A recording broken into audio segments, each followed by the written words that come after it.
पूर्णज्ञं परमार्थमार्गवरदं सर्वज्ञपीठासनं संसारार्णवरारकं यतिवरं तत्त्वार्थसिद्धिप्रदं पारिव्राज्यशिरोमणिं श्रितपरम् देवी कटाक्षान्वितं श्रीमच्शङ्करमाश्रितेस्तवरदं सर्वावतारं श्रये। श्रीमच्शङ्करमाश्रितेस्तवरदं सर्वावतारं श्रये। श्रुतिस्मृतिपुराणानाम् आलयं करुणालयं श्रुतिस्मृतिपुराणानाम् आलयं करुणालयं नमामि भगवत्पादशङ्करम् नमामि भगवत्पादशङ्करम् लोकशङ्करं लोकशङ्करम्। శ్రీ గురుభ్యో నమః. శ్రీ శ్రవణ ఛానల్కి శ్రోతలందరికీ కూడాను మరొకసారి స్వాగతం. ఈరోజు మనం 353, 354 శ్లోకాలని చెప్పుకోబోతున్నాం అన్నమాట. అయితే ఇక్కడ 353 మనకి ఈ అధిష్టాన నిరూపణనికి సమాప్తి శ్లోకం కింద చెప్పుకొని తర్వాత 354 సమాధి నిరూపణ గురించి మనకి తెలియజేస్తుంది అనమాట.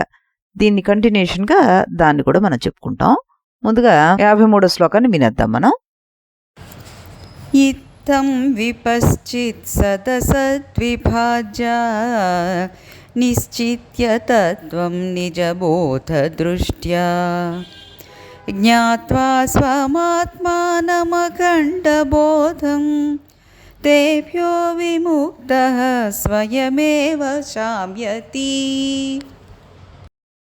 ప్రతిపదార్థం ఏంటంటే ఇత్తము ఈ విధంగా విపశ్చిత్ వివేకవంతుడైన జ్ఞాన సాధకుడు సత్ అసత్ విభాగ్య సత్యము అసత్యాన్ని వేరుచేసి నిశ్చయంగా గ్రహించి తత్వం యథార్థ స్వరూపాన్ని నిజబోధ దృష్ట్యా స్వానుభూతి జ్ఞాన దృష్టితోటి జ్ఞాత్వా తెలుసుకొని స్వం ఆత్మానం తన స్వరూపమైన ఆత్మను అఖండ బోధం అఖండ చైతన్య స్వరూపమని తేభ్య వాటి నుండి అంటే అనాత్మ ఉపాధుల నుండి విముక్తుడై స్వయంగా శమ్యతి శాంతిని పొందుతాడు, పరమోపశాంతిలో నిలుస్తాడు అంటూ చెప్పడం జరిగిందన్నమాట. అంటే ఈ విధంగా ఏది నిన్న చెప్పుకున్న మన సత్యము అసత్యాన్ని స్పష్టంగా వేరు చేసి స్వానుభూతితోటి జ్ఞాన దృష్టితోటి తానే అఖండ చైతన్య స్వరూపమైన ఆత్మను అని గ్రహించిన వివేకి అనాత్మ ఉపాధుల నుండి విముక్తుడైపోయి స్వయంగా పరమశాంతిని పొందుతాడు అంటూ భావార్థం వస్తుంది.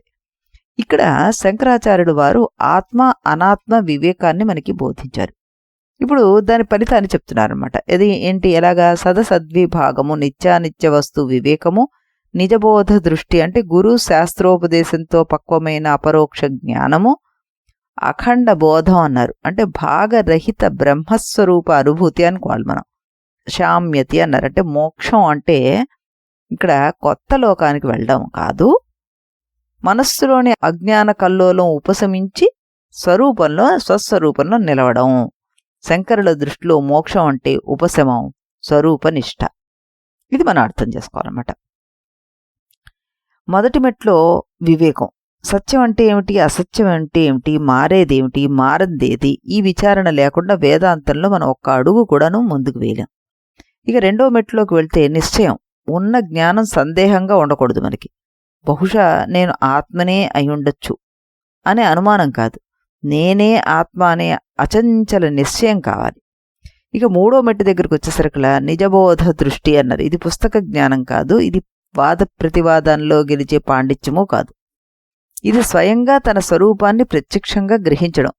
అప్పుడు ఏమవుతుంది, దానికి శంకరుల వారు ఎంతో అందంగా చెప్పారు. స్వయమేవ శామ్యతి అన్నారు. శాంతిని ఎక్కడో వెతకాల్సిన అవసరం లేదు, శాంతి మన స్వరూపమే. అజ్ఞానం తొలగితే శాంతి స్వయంగా వెలుగుతుంది అంటూ చెప్తున్నారు. బ్రహ్మభూతః ప్రసన్నాత్మ నా శోచతి నా కాంక్షతి సర్వేషు భూతేషు సమః భవతి అంటారు కృష్ణ భగవానుడు భగవద్గీతలో 18వ అధ్యాయంలో. బ్రహ్మభూతః ప్రసన్నాత్మ నా శోచతి నా కాంక్షతి సమః సర్వేషు భూతేషు మద్భక్తిం లభతే పరాం అంటారు. బ్రహ్మభావాన్ని పొందినవాడు ఎప్పుడూ ప్రసన్నచిత్తుడై ఉంటాడు. వాడు శోకించడు, కోరిక పడడు, సమదృష్టితో ఉంటాడు. దానికే మన శంకరాచార్యుల వారు స్వయమేవ శామ్యతి అంటూ చక్కగా చెప్పారనమాట. బ్రహ్మవేద బ్రహ్మైవ భవతి అంటూ ముండకోపనిషత్తు మనకి చెప్తుంది. అంటే యహ బ్రహ్మవేద సహ బ్రహ్మ ఏవ భవతి. బ్రహ్మాన్ని యథార్థంగా తెలిసినవాడు బ్రహ్మే అవుతాడు. ఇది కొత్తగా బ్రహ్మం కావడం ఏమి కాదు, తన స్వరూపమే బ్రహ్మాన్ని తెలుసుకోవడం అనమాట. ఇదే అఖండ బోధం, దీని యొక్క ఫలితం అనమాట. యదా నాహం తదా మోక్షో యదాహం బంధనం తదా.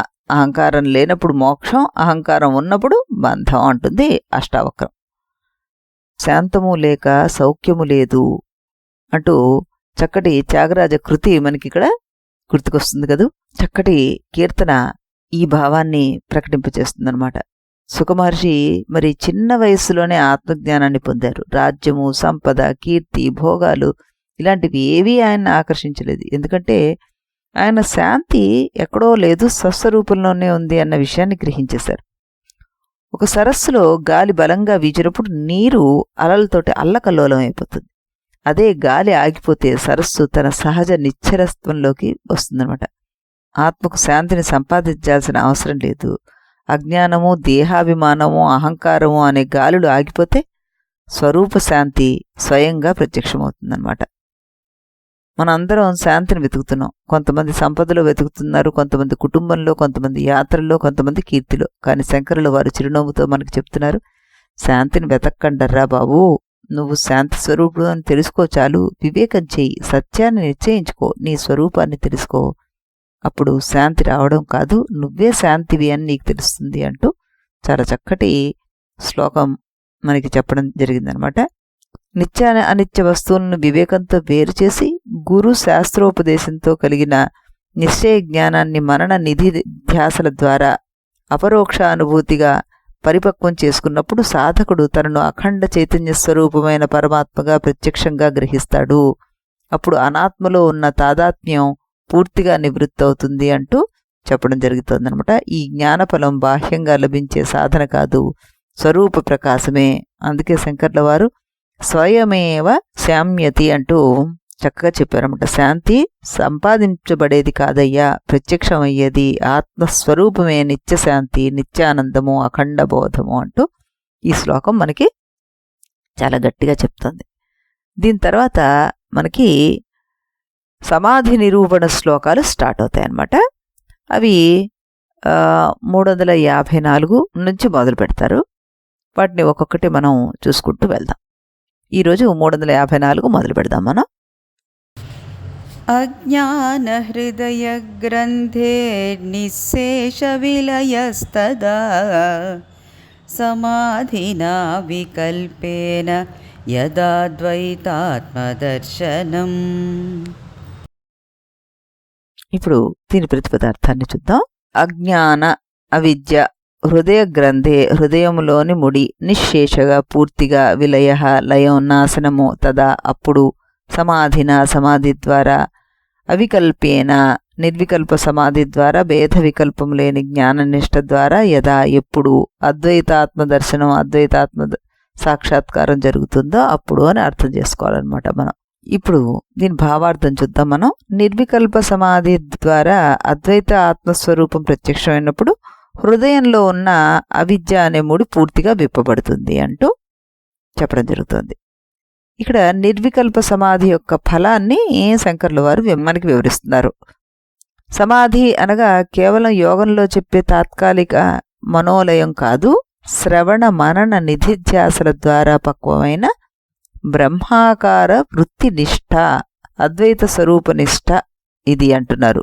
ఆ స్థితిలో అవిద్య పూర్తిగా నశించిపోతుందిట, హృదయ గ్రంథి విప్పబడుతుందిట, జీవ బ్రహ్మ భేదభావం లయమైపోతుంది అంటున్నారు భగవత్పాదులు వారు. హృదయ గ్రంథి, గ్రంథి అంటే ముడి. ఏ ముడి? నేను శరీరము అనే ముడి, నేను కర్త అనే ముడి, నేను భోక్త అనే ముడి. ఈ ముడి బయట ఎక్కడా లేదు, మన హృదయంలోనే ఉంది. అందుకే శంకర్ల వారు దాన్ని హృదయ గ్రంథి అంటూ చెప్పేశారు. ఈ ముడిని కొత్తతో కోయగలమా? కోయలేం. తపస్సుతో కాల్చలేం. దాన్ని విప్పేది ఒక్కటే. ఏమిటి అంటే అద్వైత జ్ఞానం. నిర్వికల్ప సమాధి అంటే మనస్సు బలవంతంగా ఆగిపోవడం కాదు, మనస్సు బ్రహ్మలో పూర్తిగా లీనమై నేను ఇది అనే భేదం లేని జ్ఞాన నిష్ఠలో నిలపడం అన్నమాట. అప్పుడు అజ్ఞానం నిలిచే ఆధారం కూడా ఉండదు అంటున్నారు శంకర భగవత్పాదులు వారు, మహానుభావులు. నిద్రోపరమతే చిత్తం నిరుద్ధం యోగ సేవయా యత్ర చైవాత్మనాత్మానం పశ్యన్నాత్మని తుష్యతి. యోగ సేవయా నిరుద్ధం చిత్తం ఎత్ర ఉపరమతే ఎత్ర ఆత్మనా ఆత్మానం పశ్యన్ ఆత్మని తుష్యతి. యోగాభ్యాసం వల్ల మనస్సు నిశ్చలమైనప్పుడు సాధకుడు తన ఆత్మను తనలోనే దర్శించి పరిపూర్ణ తృప్తిని పొందుతాడు అంటారు కృష్ణ భగవానుడు. వివేక చూడామణిలో అవికల్ప సమాధి అన్నది దీనికే వర్తిస్తుందన్నమాట. విద్యతే హృదయ గ్రంథి ఛిద్యంతే సర్వ సంశయాః క్షీయంతే చ అస్య కర్మణి తస్మిన్ దృష్టే పరావరే అంటారు ముండకోపనిషత్తులో. పరావరే బ్రహ్మణి దృష్టే హృదయ గ్రంథి విద్యతే సర్వ సంశయాః ఛిద్యంతే కర్మణి క్షీయంతే అంటారు. పరబ్రహ్మ సాక్షాత్కారం కలిగినప్పుట హృదయ గ్రంథి విప్పబడిపోతుంది, సందేహాలన్నీ పోతాయట, కర్మబంధం క్షీణిస్తుందిట. ఈ మంత్రభావాన్నే సంక్షిప్తంగా మనకి శ్లోక రూపంలో అందించారు మహానుభావుడు శంకరాచార్యులు వారు. సత్సంగత్వే నిస్సంగత్వం, నిస్సంగత్వే నిర్మోహత్వం, నిర్మోహత్వే నిశ్చలతత్వం, నిశ్చలతత్వే జీవన్ముక్తి అంటారు ఈ మహానుభావుడే భజగోవిందంలో. సత్సంగం వల్ల అసక్తి, అసక్తి వల్ల మోహరాహిత్యం, దానివల్ల నిశ్చల తత్వనిష్ట, చివరికి జీవన్ముక్తి అంటారు. ఇదే ఇక్కడ మనకి అవికల్ప సమాధి అన్నమాట. శ్రీరామకృష్ణ పరమహంసుల వారు తోతాపురి మహాత్ముని ఉపదేశంతో నిర్వికల్ప సమాధిని అనుభవించినట్లుగా ఆయన జీవిత చరిత్రలో మనకి వర్ణిస్తారనమాట. ఆ అనుభవంలో నామరూప భేదం పూర్తిగా లీనమై అద్వైత స్వరూపమే ప్రకాశించింది అంటూ చెప్పబడుతుంది. మనం ఒక కంప్యూటర్లో ఎన్నో ఫైళ్లు గజిబిజిగా చిక్కుకుపోయి పని చేయకుండా ఉన్నాయని ఊహించుకోండి. అసలు సమస్య కొత్త ఫైళ్లు లేకపోవడం కాదు, లోపలి వ్యవస్థలోనే లోపం ఉంటే దాన్ని సరిచేసిన వెంటనే మొత్తం వ్యవస్థ అంతా కూడాను సజావుగా పనిచేస్తుంది. అలాగే జీవితంలోని బాధలన్నిటికీ మూలం బాహ్య ప్రపంచం కాదు, ఈ హృదయ గ్రంథి. అది జ్ఞానంతో విప్పబడ్డప్పుడు అంతరంగం సహజ శాంతినే పొందుతుంది. మన జీవితం అంతా బయట ముడులను విప్పడంలో కొనసాగిపోతుంది. సంబంధాల ముడులు, ధనముడులు, పదవీ ముడులు ఏమిటి, ఒకటి కాదు. ముందు హృదయ గ్రంథిని విప్పండారా అంటున్నారు శంకరుల వారు. అది విప్పబడితే మిగిలిన ముళ్ళు అన్నీ స్వయంగా సడిలిపోతాయి. నిర్వికల్ప సమాధి అంటే ప్రపంచాన్ని వదిలిపెట్టడం కాదు, వేదబుద్ధిని వదిలిపెట్టడం. అక్కడ నేను అన్నది మాత్రమే కాదు, సర్వం బ్రహ్మమే అంటూ మనకు తెలుస్తుంది అంటున్నారు శంకర భగవత్పాదులు వారి దృష్టిలో. నిర్వికల్ప సమాధి అనేది యోగిక మనోలయం మాత్రమే కాదు, బ్రహ్మస్వరూపంలో అచంచల నిష్ఠ. ఆ నిష్ఠలో ద్వైతభావం లీనమై ఉపనిషత్తులు చెప్పినట్టుగా విద్యతే హృదయ గ్రంథి అనే స్థితి ప్రత్యక్షమవుతుంది. ఇదే జీవన్ముక్తి యొక్క హృదయం అన్నమాట. చిన్మయానంద స్వామీజీ వారు ఏ వివరణ ఇచ్చారో చూద్దాం మనం. నిత్యము మనస్సును శాంతంగా నిశ్చలంగా ఉంచడానికి ప్రయత్నించడం వల్ల కొంతకాలానికి మనస్సు పూర్తిగా శాంతమైపోతుంది, నిశ్చలంగా నిలుస్తుంది. నిర్వికల్ప సమాధిలో వికల్పం లేకుండా నిశ్శబ్దంగా ఉంటుంది. ఈ స్థితిలో అద్వయమైన పరమసత్యం అనుభవంలోకి వస్తుంది. మనస్సు పూర్తిగా నిశ్చలమైనప్పుడు సాధకునికి అలౌకిక అనుభూతి అనుభవంలోకి వస్తుంది. ఇదే అనంతమైన ఆత్మానుభవం. ఈ అనుభవంతో వ్యక్తిత్వం తన బంధాలన్నిటి నుండి పూర్తిగా ముక్తి నొందుతుంది. వ్యక్తిత్వ బంధాలను వేదాంత పరిభాషలో హృదయ గ్రంథులని అంటారు. అవి అవిద్య, దాని ఫలితంగా బుద్ధిలో అలజడిని రేపే కోరికలు, ఈ రెండిటికి ఫలితంగా శరీర స్థితిలో ఆచరించబడే కర్మలు. ఇదంతా కలిపితే ఆ స్థితి వస్తుంది. ఆధ్యాత్మికమైన అజ్ఞానము, బుద్ధిలోని కోరికలు, మనస్సులోని అశాంతి, బాధ, శారీరకమైన కోరికలు, ఇవన్నీ కార్యకారణ సంబంధ రూపంలో ఒకటి కారణంగా మరొకటి కార్యంగా ఒకదాని వెంబడి మరొకటి క్రమం తప్పకుండా వస్తుంటాయి. ఇదే కార్యాకారణ సంబంధం, మన బంధం. నిత్య ముక్తము పూర్ణము అయిన ఆత్మను నేనే అనే చైతన్య స్పృహ లేకపోవడంతో మన పరిమితి తత్వంతో మనమే బాధపడుతూ ఉంటాం. లేని పూర్ణత్వాన్ని సాధించాలనే కోరికతోటి బుద్ధి ఎన్నో ప్రణాళికలను వేస్తూ అనేక కోరికలను పెంచుకుంటూ ఉంటుంది. కోరికల వలన మనసులో అనేక ఆలోచనలు ఉదయిస్తాయి. ఆలోచనలు శరీరాన్ని కర్మలు చేయమని ప్రోత్సహిస్తాయి. మనం కర్మలు చేస్తూ ఉంటాం. మానవ వ్యక్తిత్వాన్ని బంధించే అవిద్య, కోరికలు, కర్మలు అనే ఈ 3 గ్రంథులు వ్యక్తి తన మనస్సును ప్రయత్నంతో శాంతం గావించి తన సహజ స్వరూపమైన ఆత్మానుభూతి పొందినప్పుడు అంతరిస్తాయి అంటూ, హృదయ గ్రంథులు అప్పుడు చిన్నమైపోతాయి అంటూ చెప్పడం జరిగిందనమాట. ఈ రకంగా మనం ఈరోజు సమాధి నిరూపణలో మొదటి శ్లోకాన్ని చెప్పుకోవడం జరిగిందనమాట. మళ్ళీ మనం రేపు ఇదే సమయానికి ఇదే ఛానల్లో కలుద్దాం. అంతవరకు సెలవు. इति गुरुवाक्यम् इति गुरुवाक्यं विधि वेदान्तं विदितारकमिति ब्रह्ममु इति गुरुवाक्यं विधि वेदान्तं विदितारकमिति ब्रह्ममु इति मोदलिदि नडुमिदि तुदि తెలిసిన వాడెవడుగా ఇది మొదలిది నడుమిది తుది తెలిసిన వాడెవడుగా ఇది గురువాక్యం విధి వేదాంతం విదితారకమితి బ్రహ్మము ఇది గురువాక్యం.